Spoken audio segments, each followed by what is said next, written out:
to Freeform Lifestyle.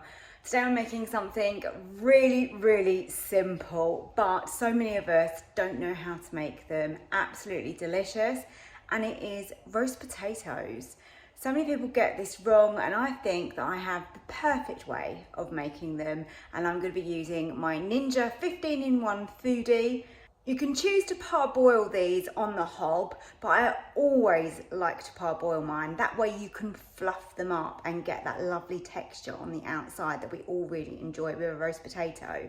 There are other ways you can do it in the Ninja. You could steam them first or pressure cook them maybe to start softening them.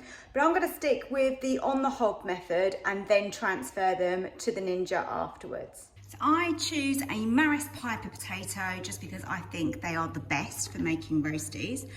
When I cut my potatoes, I like to cut them on a slight angle. Gives you a little bit more surface area so you get a little bit more crisp. Okay, so you want decent sized roast potatoes, I always find. I don't like anything too small, but I don't like anything too big. Sounds really fussy, doesn't it? But you know, we're all trying to strive for the best roast that we can make. And this one, do I do 2 or 3? I think 3 out of this one as well. Okay, so yeah, the more cut sides like that you've got, again, that's really gonna help with the crispiness on these. So my water's coming to a boil. I'm gonna add a generous amount of salt into the water there. And let's just pop in those potatoes. These are going to need around 5 minutes. Whilst those potatoes are parboiling, we're going to get some oil in the bottom of the pan. Be quite generous with it. It's going to make all the difference. It's going to make them taste delicious. To me, if you're going to bother roasting potatoes, accept that they're not the healthiest thing for you. Start off by getting this warm. So I'm going to put this onto bake and turn the temperature right up. So we want that really hot when the potatoes go in.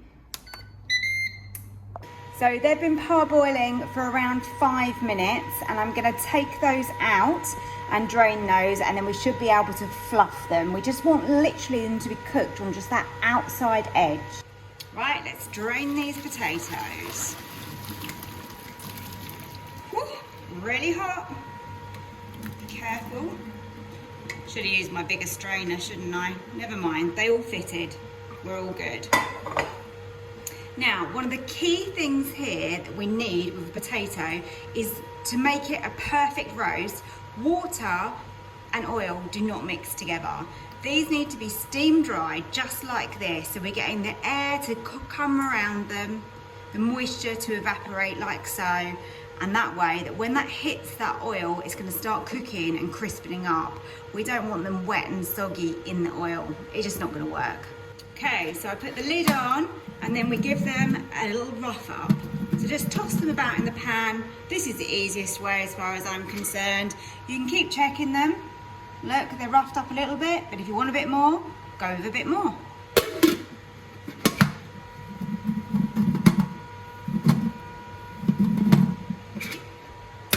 Look at that. Can you see those in there? They've got them lovely edges to them that are just starting to rough up.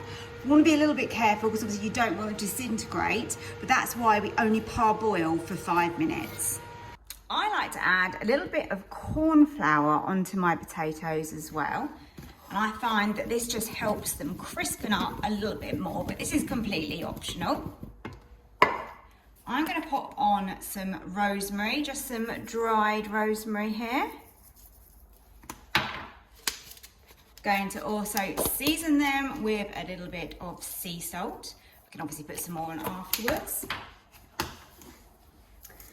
And then in for roasting, I'm going to pop in some garlic for some flavour.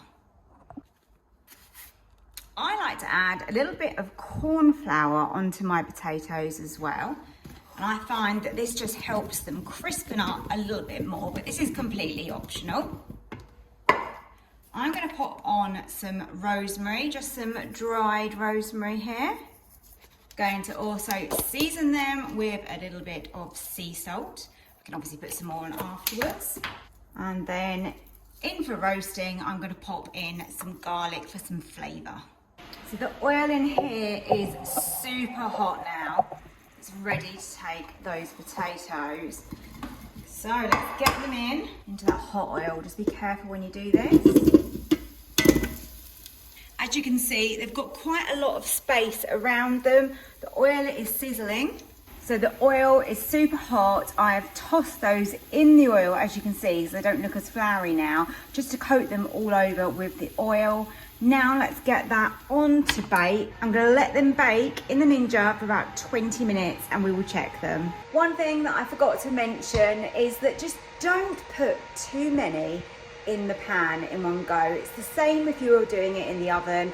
Let them have space around them. That way you're gonna get a nice, even, crispy roast potato, and that does really make a difference.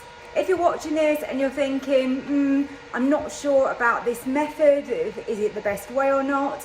If you want to check out my video, I'll leave the link up here for you, and that is to my potato wedges, which were steam air fried. So you don't do the parboiling on the hob, you literally put them straight in, and the Ninja does that part for you, and then it air fries them afterwards, and they were absolutely delicious. So that's another way that you can use the Ninja for potatoes.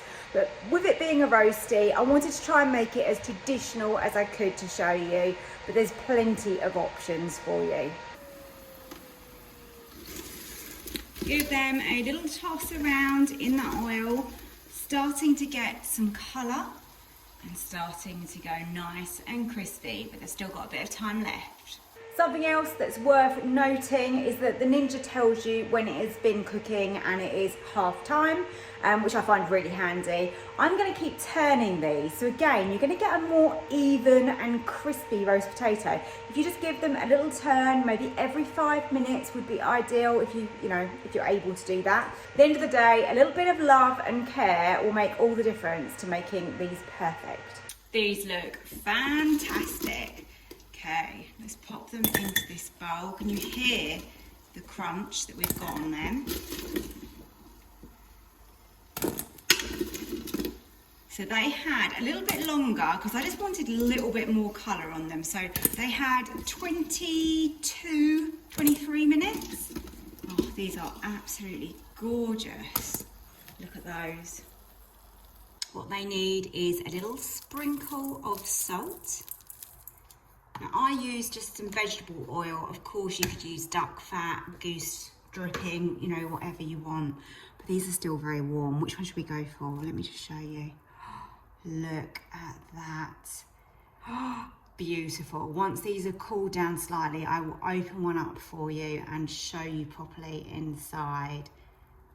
These are perfect. These are delicious.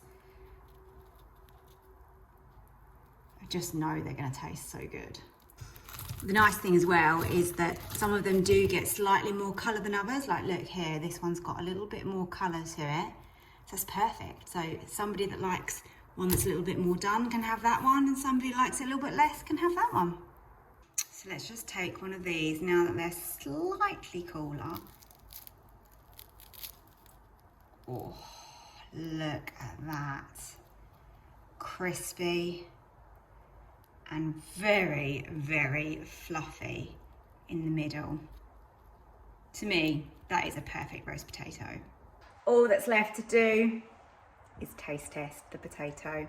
Let's really see how crunchy this is on the outside and how fluffy in the middle. I'm